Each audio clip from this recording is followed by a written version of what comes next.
Hello everyone. आज हम जितने भी कोऑर्डिनेशन कॉम्प्लेक्सेस का बनना अभी तक समझे हैं उनकी स्टेबिलिटी के बारे में थोड़ा सा जानते हैं। ज़्यादातर इनमें दो तरीके की स्टेबिलिटी होती है। वह एक होती है काइनेटिक स्टेबिलिटी और एक होती है थर्मोडायनेमिक स्टेबिलिटी। तो काइनेटिक स्टेबिलिटी को पहले हम समझ लेते हैं क्या होती है। Kinetic stability is termed in term of nucleophilic substitution reaction. ज़्यादातर उसको हम उसके मैकेनिज़्म को जब हमने स्टडी किया तो उसमें न्यूक्लियोफिलिक मैकेनिज़्म आया, तो वो SN1 या SN2 टाइप के हो सकते हैं।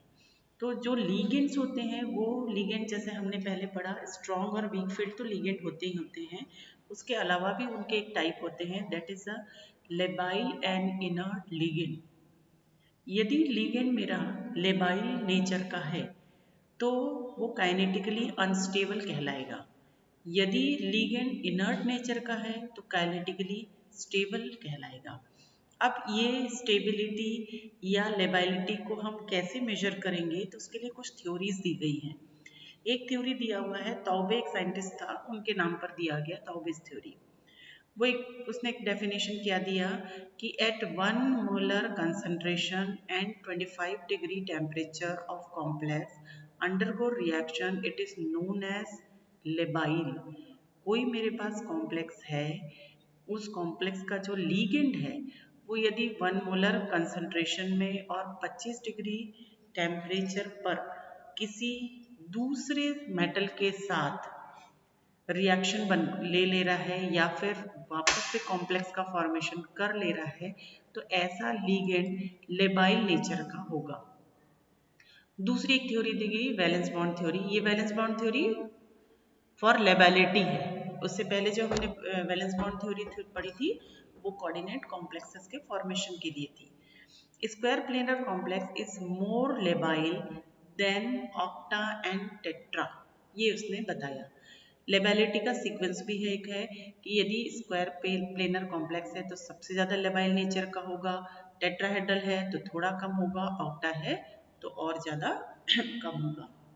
अब इनकी जो लेबैलिटी है, octahedral complex having vacant low lying unhybrid D orbital, इसके कारण ही ये लेबाइल कम होते हैं। जैसे इसमें D1, D2, D3, D6 system में हम देखेंगे तो इसके जो T2G ऑर्बिटल है वो लो लाइंग इलेक्ट्रॉन है। लो लाइंग इलेक्ट्रॉन मतलब आप इसकी स्प्लिटिंग को आप देखोगे तो EG ऑर्बिटल ऊपर जाते हैं और T2G ऑर्बिटल नीचे आते हैं, इसलिए लो लाइंग इलेक्ट्रॉन्स इनको हम कह रहे हैं, इसलिए ये लेबाइल स्वभाव के हैं। जबकि D3 सिस्टम क्या हो जा रहा है, इनर्ट स्वभाव का होता है। और D6 do not have low lying hybrid, इसमें hybrid low lying hybrid orbital नहीं है, इसलिए वो इनर्ट स्वभाव के होते हैं। अब इसके अंदर दो तरह के हाइब्रिडाइजेशन हम पहले भी पढ़े हैं ऑक्टा में, sp3d2 या d2sp3। तो इसमें जो sp3d2 कॉम्प्लेक्स होंगे वो ज़्यादा लेबाइल नेचर के होंगे in comparison to d2sp3 complex.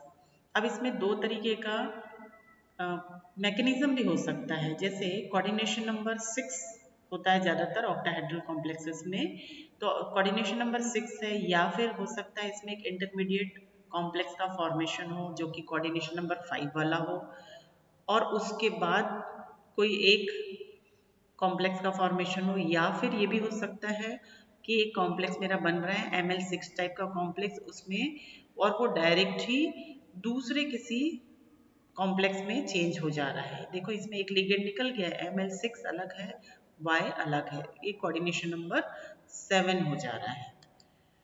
तो इस तरीके से यदि ये कॉम्प्लेक्स का फॉर्मेशन हो रहा है या इस तरीके से इसकी लेबैलिटी चेंज हो रही है तो उसके लिए जो एनर्जी की ज़रूरत होगी that is crystal field activation energy. तो ये क्रिस्टल फील्ड एक्टिवेशन एनर्जी का फार्मूला क्या है, crystal field activation energy is equal to CFSE of intermediate minus CFSE of reactant, है ना। इंटरमीडिएट का क्रिस्टल फील्ड स्प्लिटिंग एनर्जी और रिएक्टेंट का crystal field splitting energy.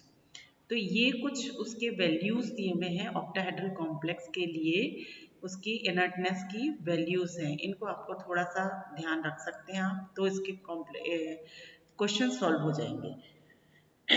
Then higher the value of CFAE, then lability increase. यदि crystal field activation energy की value positive होगी तो लेबेलिटी की वैल्यू भी बढ़ती चली जाती है।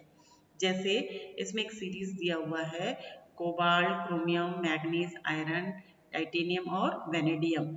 इन सब में इसकी वैल्यू के अकॉर्डिंग वेनेडियम जो है सबसे ज्यादा क्या होगा, लेबाइल स्वभाव का होगा। और आइसो इलेक्ट्रॉनिक जो सिस्टम है वो भी अलग अलग चार्जेस की वजह से उसमें लेबेलिटी का फर्क आता है। जैसे positive charge is inversely proportional to lability. जैसे जैसे पॉजिटिव चार्ज बढ़ता जाएगा वैसे वैसे लेबेलिटी की वैल्यू कम होती चली जाती है। यहाँ पे एग्जांपल देख लो, 3D सीरीज, 4D सीरीज और 5D सीरीज में निकिल 2+, पैलेडियम, प्लेटिनम। यहाँ पर 3D सीरीज में ऑक्सीडेशन नंबर सेम है लेकिन निकिल की लेबेलिटी सबसे ज़्यादा है। 4D सीरीज के अंदर यहाँ पे ऑक्सीडेशन नंबर सेम है लेकिन कोबाल्ट की लेबेलिटी सबसे ज़्यादा है। क्यों? क्योंकि साइज की वजह से 3D सीरीज का साइज कम, 4D में साइज बड़ा, 5D में साइज और बड़ा होते चले जा रहा है।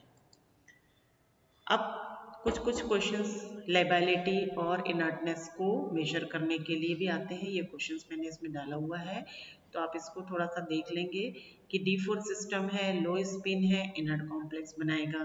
यदि D8 सिस्टम है, इनर्ट कंपाउंड बनाएगा, ठीक है। और निकिल का D2 सिस्टम है तो वो इनर्ट नेचर का होगा। जैसे क्रोमियम CN6 है, यदि D3 सिस्टम है, इनर्ट नेचर का है। वैसे ही निकिल का साइनाइड के साथ तो इनर्ट स्वभाव का है। ये आप थोड़ा सा इसमें से एग्जाम्पल्स के थ्रू देख सकते हैं। अब इसमें कौन कौन से फैक्टर्स हैं जो काइनेटिक स्टेबिलिटी को अफेक्ट करते हैं।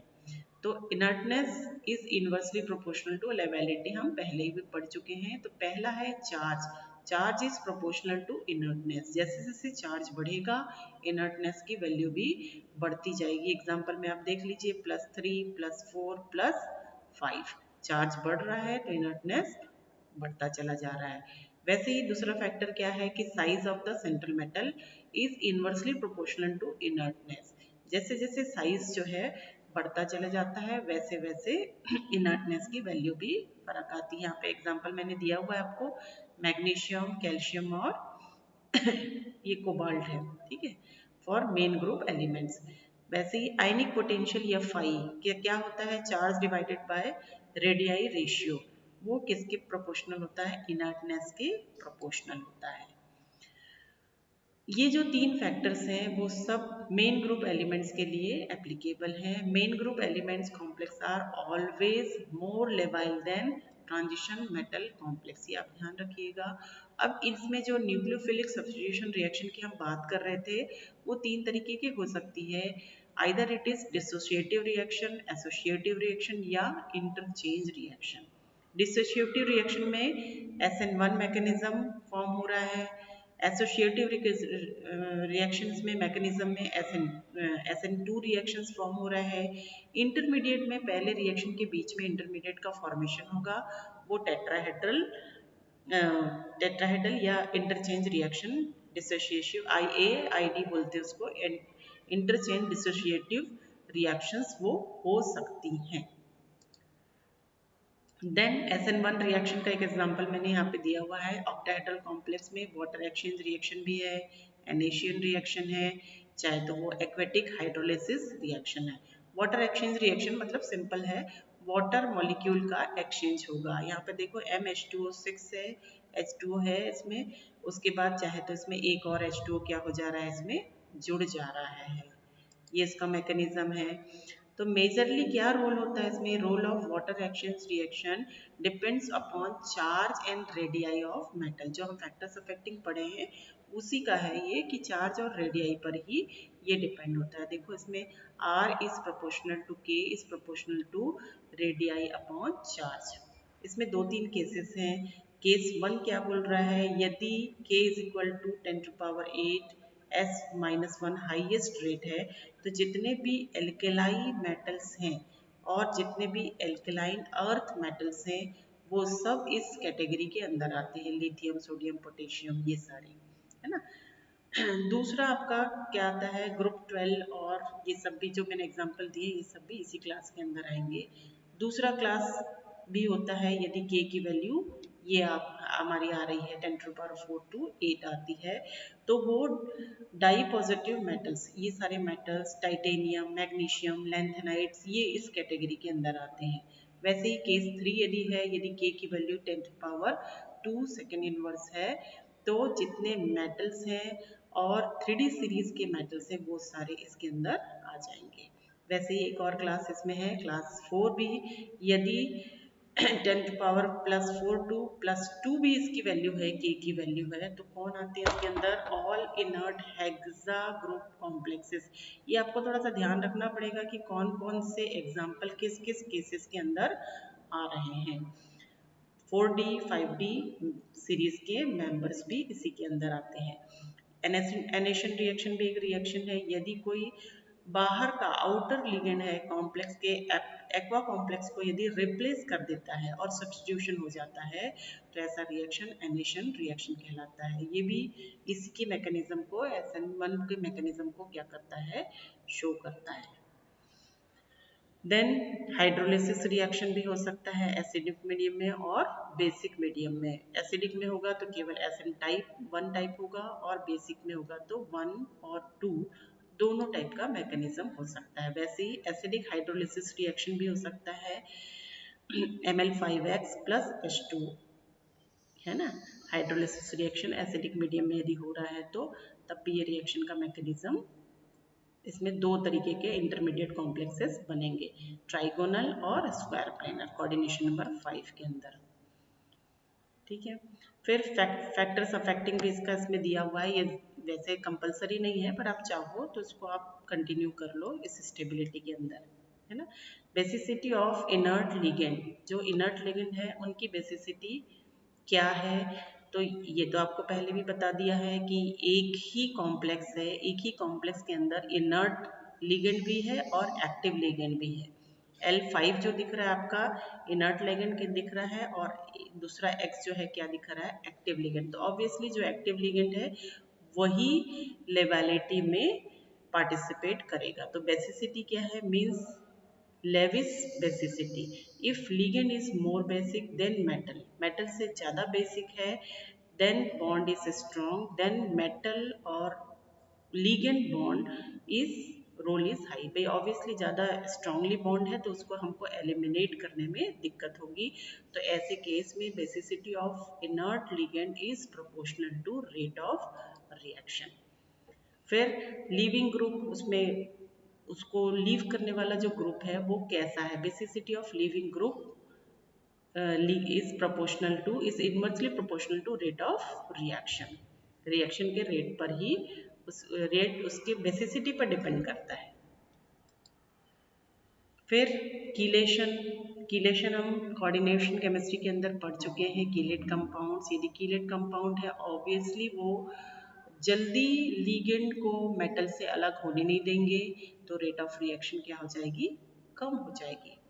यदि स्टेरिक अफेक्ट है तो रेट ऑफ रिएक्शन के प्रोपोर्शनल, स्टेरिक अफेक्ट बढ़ेगा तो रेट ऑफ रिएक्शन बढ़ते जाएगा। स्टेरिक अफेक्ट भी आप सब जानते हैं, पहले भी छोटी क्लासेस में हमने पढ़ा हुआ है कि यदि हम सेंट्रल मेटल में से यदि इलेक्ट्रॉन को निकालना मुश्किल है यदि उसके आसपास ज़्यादा बल्कि ग्रुप प्रेजेंस है तो, ठीक है। और इलेक्ट्रोकेमिस्ट्री ऑफ एसिड हाइड्रोलिसिस, एक एग्जांपल इसका दिया हुआ है मैंने रिएक्शन का कि क्या क्या इस रिएक्शंस में परफॉर्म कर रहा है।